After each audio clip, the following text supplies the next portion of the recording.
One of the very most effective ways for a young child to learn a new skill is by learning that new skill during play. So I'm going to share with you a fun and silly way to help your child practice their speech sounds using puppets. There are several ways that you can use puppets during play to help your child practice, but I'm going to share with you 2 simple ways that you can use at home.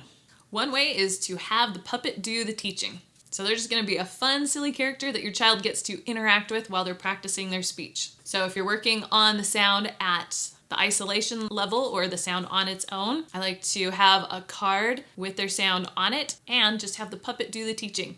All right, we're going to work on your sound. Here we go. We're doing the S sound. S, s, s. Very good. Let's do it 5 times. S, s, s, s, s, s, s. And I like to hold the card up to my mouth so that they can hear and see me say it correctly while they're watching my mouth and they try and say it. And you can do that the exact same way if you're working on a sound at the word level with your child. Just grab some flashcards and do the same thing. All right, now we're going to work on the word sock. Here we go. Let's practice it 5 times. Oh boy.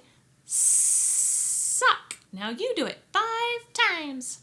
A second fun way is to have them feed the puppet. In the isolation level, you can tell your child, okay, we're going to say it 5 times, and then you can feed it to the puppet. So what you'll want is you'll want the sound written down on pieces of paper so that you have multiple pieces of paper with their sound on it. And you're just going to tell your child, okay, we're going to say it 5 times. And after you say it 5 times, you can feed this one to the monkey. Here we go. 5 times.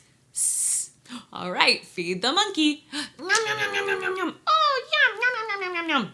And the kids usually get a kick out of that. And then you can just have them say it 5 times for every piece of paper, and then they get to feed the puppet each time. And you'll do the same thing at the word level. Just have them practice the word multiple times, and then they get to feed the puppet. And if you're at the word level and you are in need of flashcards, check out my website where I have flashcards for several of the different speech sounds that you can print off and have to practice with your child. So try that out and follow me for a new tip every week.